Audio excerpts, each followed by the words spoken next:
예, 이 명절 하면 이제 명절의 끝자락에 명절하면 생각나는 것 중에 하나가 덕담이죠. 덕담. 이 온 가족이 모여서 식사하기 전이나 그 후에 어르신들이 젊은 사람들에게 나름의 인생관을 가지고 조언을 하는 것을 이야기합니다. 그런데요, 요즘에는 그 젊은이들이 이 덕담을 덕담으로 잘 들리지 않아서 그런지 요즘에 이제 올라오는 것 중에 잔소리 메뉴판이라는 것이 생겼다고 합니다. 그래서 제가 그것을 우연치 않게 발견해가지고 어떤 내용들이 있는가 하고 봤더니 제 마음에 굉장히 깊이 공감하는 것이 하나가 있어서 그것을 하나 소개해 드리려고 합니다. 제가 기억나는 것 중에 하나가 뭐냐면, 애가 하나면 외롭다더라, 둘은 있어야지. 이 메뉴판이 얼마짜리냐면 25만 원짜리. 제가 그래서 그걸 우리 부모님들에게 혹시 엄마 아빠 혹시 이런 얘기 하려면 25만 원 내고 하시라고, 그럼 들어주겠다고 라고 했습니다. 혹시나 저에게도 그런 덕담을 주실 분이 있으면 흔쾌히 25만 원 받도록 하겠습니다. 그런데 이 덕담이라고 하는 것을 앞에서는 우스갯소리로 이야기했지만, 이 덕담이라는 것을 잘 생각해 보면 나름 이 어르신들이 살아온 인생, 자기의 살아온 생애를 비추어 봤었을 때, 그래도 이렇게 하면은 참 좋겠더라, 내가 살아와 봐서든지 아니면 살아오지는 않았지만 내가 비춰 봐온 그 경험해 봤었을 때 이런 게 좀 좋겠는데 라는 그 마음의 바람이 비춰진 게 덕담입니다. 나름의 자기가 좋겠다라고 하는 인생관을 이야기를 하는 거죠. 하지만 요즘 사람들은 그런 말에 좋은 의도가 있든지 없든지 간에 그런 말을 상당히 듣기 힘들어하는 분위기가 형성이 되었습니다.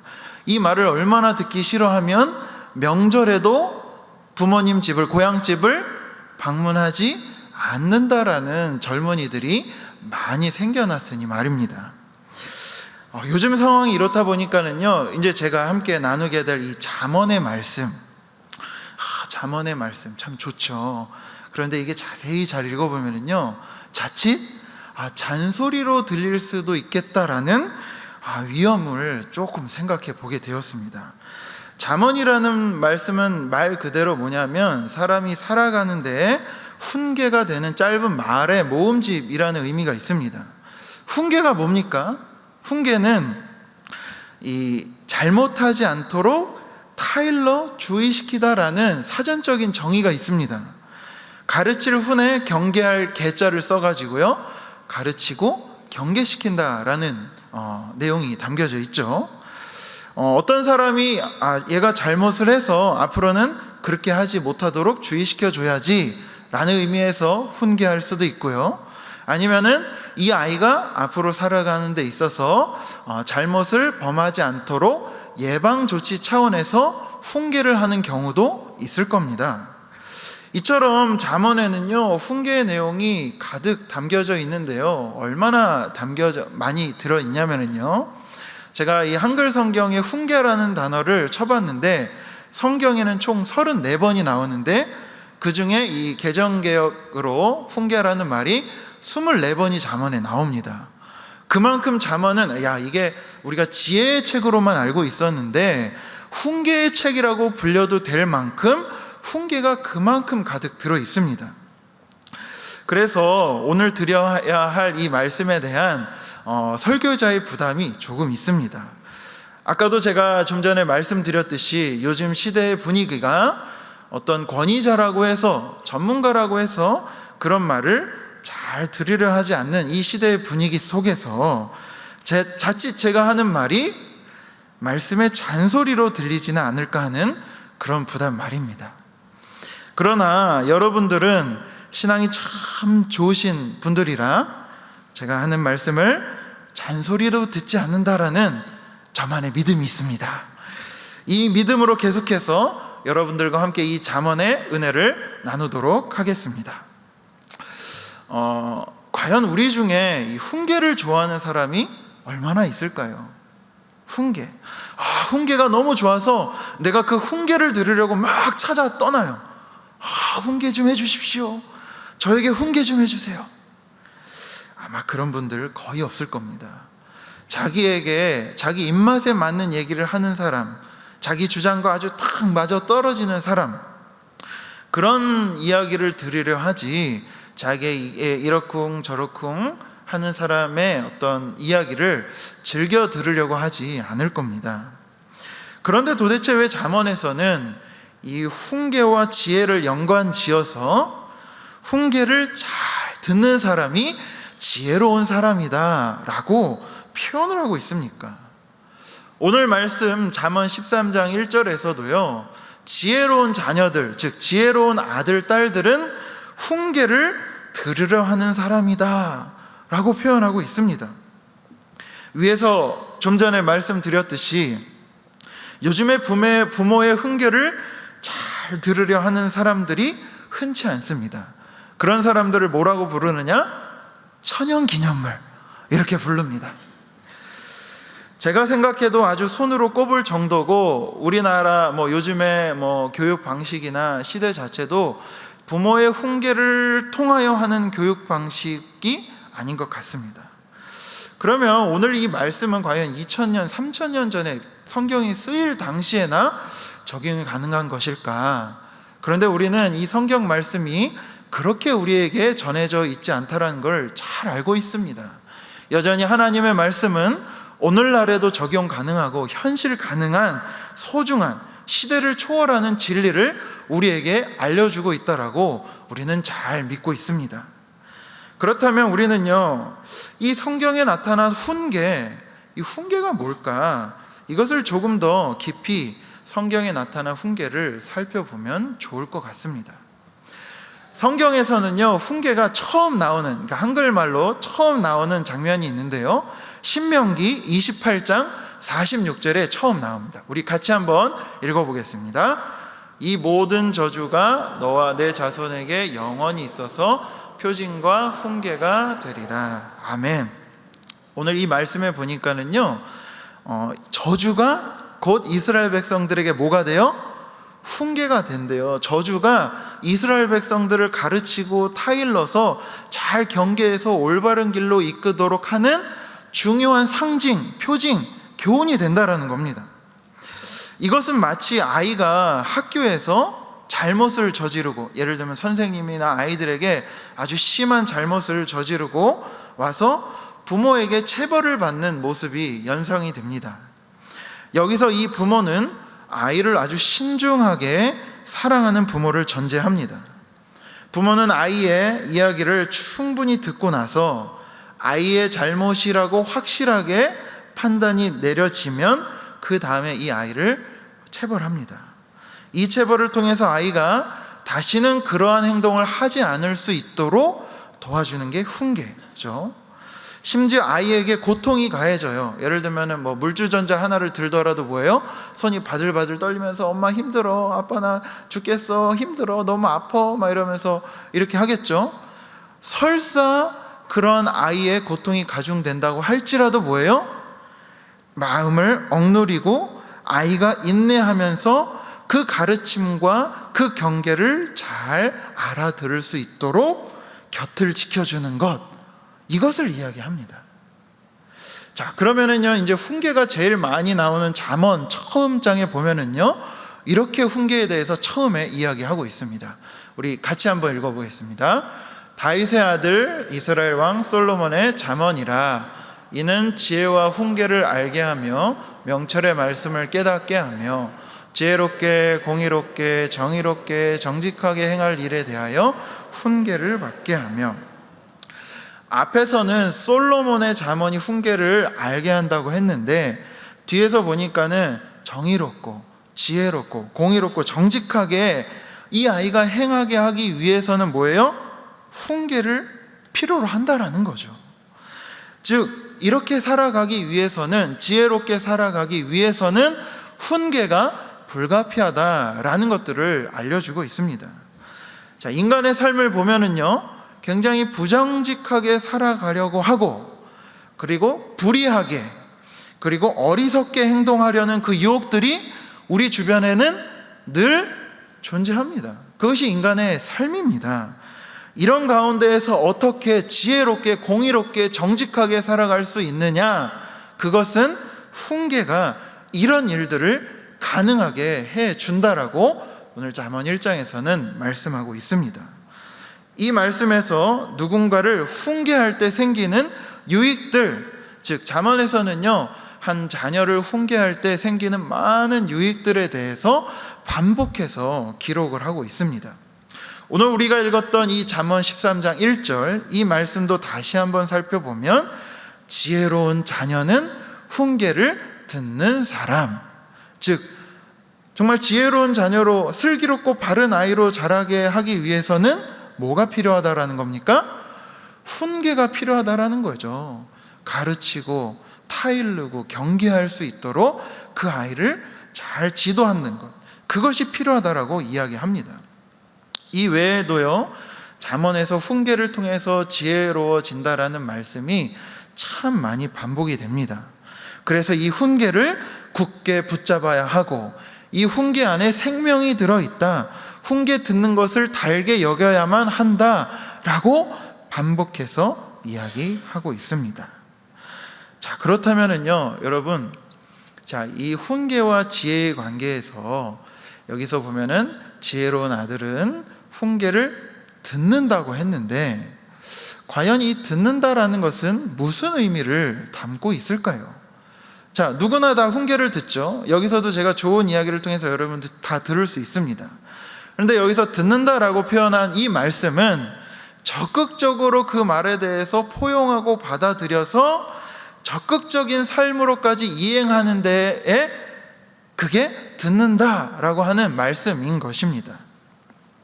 이런 이야기가 하나 있더라고요. 뭐냐면 제가 이제 우연치 않게 발견한 인도의 고대 서사시에 이런 내용이 있다라고 합니다. 거기에 주인공 유디 슈티라, 제가 줄여서 유디라고 이야기하겠습니다. 이 유디라는 사람은 장차 왕권을 물려받게 될 마지, 이제 왕인데요. 이 마지 유디가 이제 다른 왕자 4명들과 함께 이제 어떤 교장, 선생님들의 교장이 되는 사람에게 교육을 받았다고 합니다. 그래서 수업을 들으면서 어디까지 들었는지, 얼마나 진도가 나갔는지 그 이야기를 아주 이렇게 보고를 받고 그렇게 진행을 해 나갔다고 합니다. 그런데 하루는 오늘날 이 교장 선생님이 왕자들을, 그 아이들을 모아가지고 어디까지 배웠는지 이야기를 듣는데, 다른 아이들은 저는 여기까지 공부했습니다, 막 달달달달달 막 암송하면서 외우고 이렇게 막 아주 자랑스럽게 이야기했답니다. 그런데 이 유디에게 가서 너는 어디까지 배웠니? 너는 어떻게 익혔니? 라고 이야기하자 이 소년이 초급, 아주 기초 책을 딱 펼치면서 조금도 부끄럼 없이 아주 밝은 얼굴로 이렇게 대답했다고 합니다. 저는요, 글자를 익혔고 이제 첫 번째 문장을 배웠습니다. 그러자 교장이 놀라서 물었습니다. 아니, 그게 전부야? 그게 사실이야? 라고 얘기했겠죠. 그 이상 배운 것은 없는가? 그러자 이 유디가 약간 주저하면서 어쩌면 두 번째 문장 정도요? 라고 대답을 했답니다. 이 교장이요, 자기의 가르침에 아주 이게 분노가 치밀었는지, 그리고 마지인 유디가 누구보다도 높은 학식과 이 많은 지식을 함양해서 이 앞으로 이 나라를 이끌어가기를 바랬는데 그렇게 되지 않자 너무 화가 난 겁니다. 그리고 이 교장은 어떤 의식을, 어떤 교육 사상을 갖고 있었냐면, 아이는 맞으면서, 애는 때리면 때릴수록 더 잘 자란다, 매를 아끼는 것은 아이를 망치는 길이다 라고 생각을 해가지고 이 아이에게 아주 잔인할 만큼 매를 휘둘렀다고 합니다. 그런데요, 매를 맞아보신 분들 알죠? 저도 예전에 매를 많이 맞아봐가지고요, 맞을 때마다 막 표정이 막 일그러집니다. 그런데 이 표정은 맞으면 맞을수록 아주 평온한 표정으로 맞았다고 합니다. 두려움, 슬픔, 분노, 이런 표정은 그 아이의 표정에서 전혀 찾아볼 수 없었습니다. 그래서 교장이 이런 생각을 했답니다. 아니, 말 한마디로 나를 파면시킬 수도 있는 이 소년이 어떻게 해서 이래도 평온한가? 어떻게 이렇게 침착하지?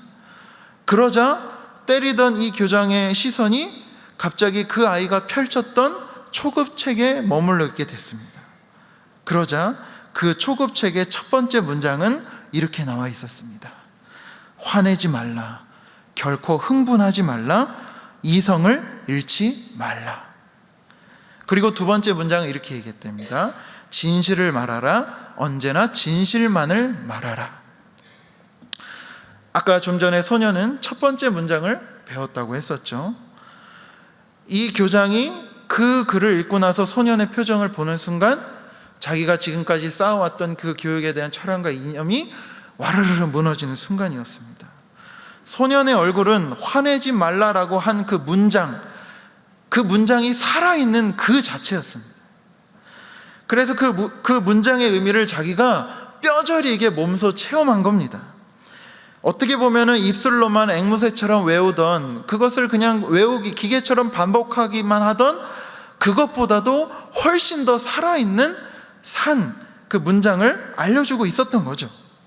그래서 이 교장이 회초리를 내려놓고 그 아이를 꼭 껴안으면서 그 한 문장을 진정으로 배운 것을 축하한다. 나를 불쌍히 여겨다오. 나는 쉽게 흥분하는 사람이구나 라고 오히려 그 아이를 위로해 줬답니다. 그랬더니 이 소년이 뭐라고 얘기합니까? 아닙니다. 저는 아직 이 문장을 완전히 배우지는 못했습니다. 마음속에서 억울함과 분노가 조금 올라오는 걸 느꼈기 때문입니다. 5분 동안 매를 맞으면서 마음에서 이따금 화가 나는 것을 느꼈습니다. 여러분, 듣는다라는 것은 무엇입니까? 바로 이런 겁니다.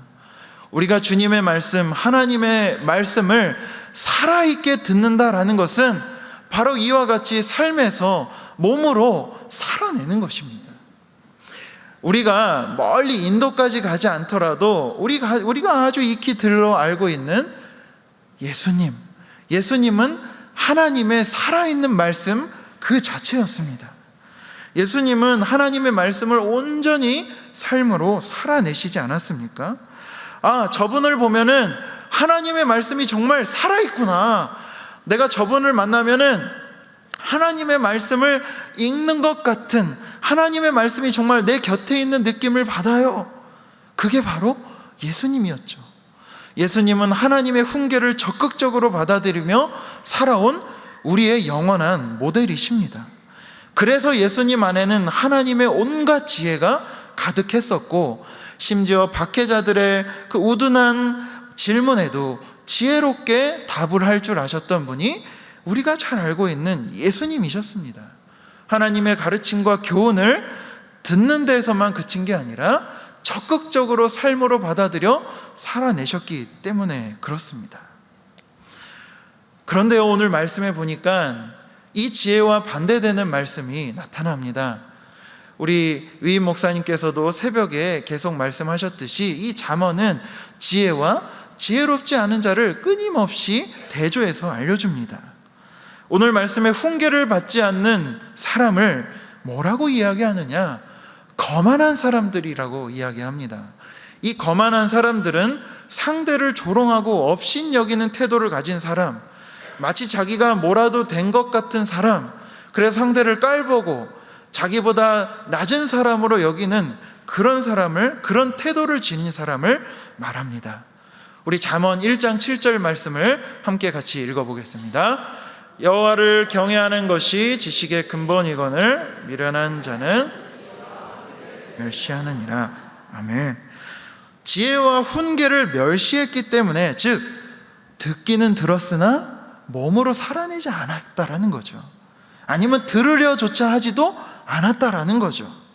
이러는 사람은 뭐예요? 상대방을 우습게 여기는 거만하고 미련한 존재다라고 이야기합니다. 그런데 이런 사람들은 굳이 설명이 길지 않아도 우리 주변에서 아주 흔하게 접할 수 있습니다. 어느 정치인의 아들이 음주운전을 하다가 적발이 됐대요. 그런데 적발이 됐었을 때 옛날에 쓰던 방법. 저도 옛날에 제가 의경 시절을 했었을 때 실례하겠습니다. 성부 중부 우상수 의견입니다. 자, 면허증 주세요. 이렇게 뭐 도로교통법 몇 조 이렇게 했는데 갑자기 자 이렇게 돈을 주시는 분들이 있었어요. 그때는 인터넷이 이제 발달되고 스마트폰이 있던 시대라 선배들이 아주 주의를 당부하고 또 당부해서 절대 받으면 안 된다. 그 사람 바꿔서 너한테 또 신고한다. 그러니까 절대 받으면 안 돼. 그래서 늘 싱싱 당부를 받았는데 아마 그 아들은 너무나도 쉽게 돈이 많았나 봅니다. 그래서 틱 하고 돈을 건넸겠죠. 그럼 당연히 안 된다 그러죠. 그러면 이 다음에 수순은 뭐냐? 우리 아버지 누구야? 빨리 대충 처리해 라고 얘기했겠죠. 그런데 그렇게 아버지 이름을 댔고, 그러나 결국에는 그게 요즘에는 잘 통하지 않는 시대겠죠. 저는 이 이야기를 들으면서 이 아들이 참으로 거만하다라는 생각이 들었습니다. 그런데요, 제가 이 장면을 이 장면을 듣고 나서 어느 영화의 한 장면이 생각이 났는데요. 제가 최근에 봤던 영화 중에 어떤 이야기가 있었냐면, 어느 한 미술 선생님이 계시는데 이 미술 선생님이 약간 변태였어요. 여자 화장실에 몰카 설치하고 여자들 이렇게 되게 부드럽게 좋은 선생님이 나타나는데, 이 선생님이 여자들 데리고 가서 이상한 그림 그리려고 이래가지고 정의의 사도 이렇게 이 사람이 가서 발견하고 두들겨 패고 이러는데, 알고 보니까 이 미술 선생님이 그 학교의 이사장님의 아들이었고, 이 이사장님은 정치를 이제 나가려고 했던 사람이었어요. 그런데 이 여자 학생과의 문제가 생기자 이 아버지가 막아주려고 하다가 큰 일이 생겨요. 제가 영화를 자세히 설명하면 이게 잘못하면 방해가 되기 때문에. 그런데 중요한 게 뭐냐면, 제가 거기서 어떻게 보면은 이 아들을 망친 것은 부모의 훈계의 태도에 있었기 때문이겠다라는 생각이 들었습니다. 뭐냐면 자기의 정치에 방해가 된다라는 생각이 들자 이 아들을 어느 방에 가두고 나서 진짜 잡히는 대로 이 아들을 미친 듯이, 정말 개를 패듯이 두들겨 패는 장면을 제가 보고서 너무 놀란 적이 있습니다.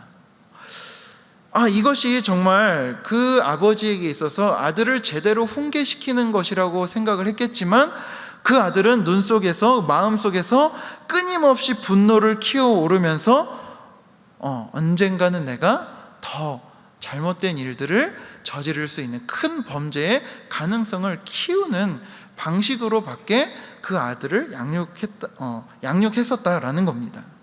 그런데 우리 성경에 나타난 또 이것과는 조금 다른 어떤 훈계의 방식으로 아들들을 망친 우리 인물을 잘 알고 있습니다. 엘리의 아들들이죠.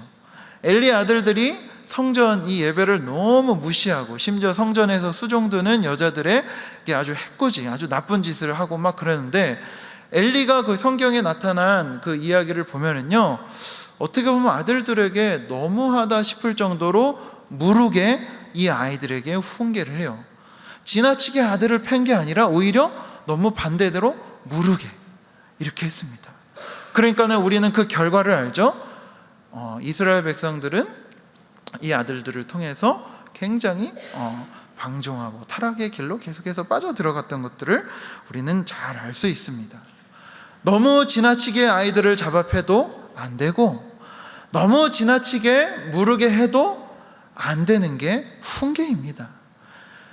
훈계라고 해서 다 같은 훈계가 아닙니다. 훈계에도요, 기술이 필요합니다. 그렇다면 우리는 이 신약 성경에 나타난 훈계의 기술 무엇이 있을까? 우리 함께 에베소서 6장 4절을 함께 읽도록 하겠습니다. 또 아비들아, 너희 자녀를 노엽게 하지 말고 오직 주의 교훈과 훈계로 양육하라. 아멘. 자녀를 가르친답시고 자녀를 노엽게 하는 것은 훈계가 아닙니다. 훈계를 통해서 자기가 분노를 경험하게 하는 행동은, 그것은 주의 교훈과 훈계가 아닙니다. 훈계는요, 자기 감정을 자녀들에게, 자기보다 연약한 사람들에게 쏟아내는 것, 그것은 훈계라고 할 수 없습니다. 오히려 감정을 절제하고 주의 교훈과 훈계를 기억하며 아이에게도 그것을 잘 전달해 주는 일입니다.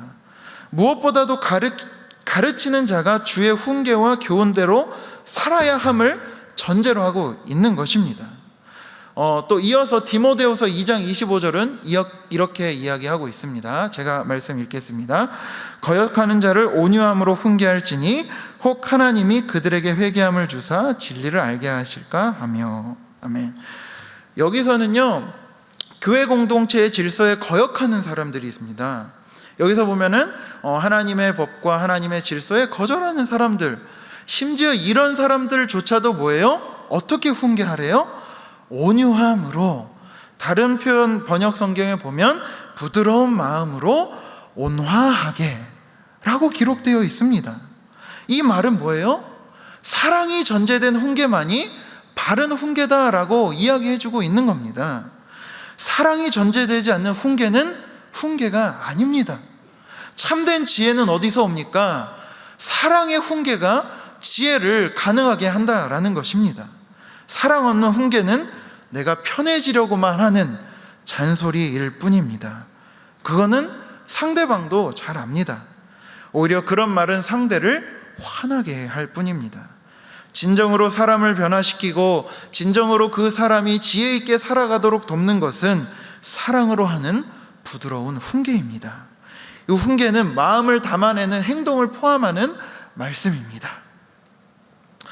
이제 말씀을 마치면서요, 어떻게 보면 우리는 이렇게 정말 훌륭하게 신중하게 훈계하는 부모님 밑에서 자라온 경험이 많지 않을 겁니다. 대부분은 먹고 살기 힘들어하는 부모님 밑에서 눈치 보면서 자라야만 했고, 어떻게든지 그 자녀들 틈 바구니 속에서 내가 살아보려고 안간힘을 써야 했던 경험들이 많을 겁니다. 그러다 보니 부모의 거르지 않는 감정들을 그대로 받아내면서 살아왔었고, 훈계를 받으나 그 훈계가 오히려 심한 마음의 상처로 남아서 평생을 괴로워하면서 지냈을지도 모르겠습니다. 그러다 보니 내 자녀에게도 그렇게 하지 말아야 했던 나의 모습들이 동일하게 나오고 그렇게 대했고, 자녀들은 내가 그렇게 키우지 말아야지 했는데 얘가 커온 걸 보니까 어쩜 나랑 이렇게 닮아 있을까? 라는 생각을 하면서 후회가 밀려왔을지도 모르겠습니다. 그래서 우리가 들은 이 말씀에 괴리감을 느끼고 있는지도 모르겠습니다. 그러나 우리는 그렇게 실패하면서 커왔고 또 실패하면서 가르쳐 왔을지라도 하나님은 언제나 인간의 실패 속에서 역사에 오신 줄 믿습니다. 하나님은 우리가 제대로 훈계하지 못하고 지혜롭게 살아가지 못했을 때에도 언제나 먼저 우리에게 손을 내미시며 우리의 삶을 여기까지로 훈계로 지혜로 인도하신 분이 아니십니까? 저 역시도 훈계를 아주 잘 아시고 그렇게 잘 훈계하시는 지혜로운 부모님 밑에서 자라오지 못했습니다. 오히려 저는 고등학교 때부터 이 부모를 떠나 기숙사 생활을 하면서 누구의 훈계도 들으려 하지 않는, 어떻게 보면 어리석고 참 거만한 존재로 살아왔는지도 모르겠다라는 생각을 해보게 되었습니다. 그래서 저는 살아오면서 저를 누군가 가르치려고 하는 사람들, 특별히 어른들의 이야기에 귀를 잘 기울이지 않았고 그런 이야기를 꽤나 듣기 싫어했었습니다. 그러다 보니 제 인생에 실패가 참 많았고 거친 흔적들이 참 많았습니다. 그러나 하나님께서는 이런 저의 고삐 풀린 망아지 같은 성질에 온유한 훈계자들을 제 인생의 역사 속에서 그때마다 보내주셨고, 그분들을 통하여 저의 인생 가운데에도 훈계라는 것이 무엇인지를 알게 하셨습니다. 그리고 더 나아가서는 이 예수님의 모델을 통하여 그 훈계를 어떻게 삶으로 실천하며 사는지를 깨닫게 하시고 지금까지 살아가게 하셨습니다. 사랑하는 신일의 성도 여러분, 여러분은 누군가의 사랑 넘치는 온유한 훈계로 아마 여기까지 지혜롭게 오셨을 것입니다. 만약 그러한 훈계가 없었다면 우리는 이 자리에 없었을지도 모릅니다. 그리고 여러분들도 누군가에게 그러한 부드러운 가르침과 삶으로 누군가를 이곳으로 이끌어 오셨을 것입니다. 이처럼 우리는 누군가에게 끊임없이 영향을 주며 살아갑니다. 이제 우리 교회가 153 새생명 초청잔치를 준비하고 있지 않습니까? 그 초청서들을 보니 많은 분들이 자녀나 내 배우자를 내신 분들이 참 많이 있더라고요. 우리가 누군가를 참 이끌어 온다라는 것이 참 쉬운 일이 아닙니다. 시간이 필요한 일이고 인내가 필요한 일입니다. 그러나 여러분들이 여기까지 오신 것을 기억하면서 누군가의 사랑스러운 훈계와 인내로 여기까지 오신 것을 기억하시고 여러분들도 포기하지 않으셨으면 좋겠습니다. 선하신 하나님께서 여러분의 삶의 지혜로 동행해 주시기를 간절히 바랍니다. 기도하겠습니다. 지혜의 근원이신 하나님, 오늘도 우리를 훈계하시고 우리가 지혜롭게 살아가도록 인도하여 주시옵소서. 우리는 여전히 내 지식과 내 경험에 의존하며 살아가는 좁디 좁은 인생들입니다. 성령 하나님께서 도우셔서 내 안에 모든 이기심과 거만함을 벗어버리고 하나님을 온전히 신뢰하며 살아가도록 지혜로운 인생으로 거듭날 수 있도록 우리를 훈계하시옵소서. 예수님의 이름으로 기도합니다. 아멘.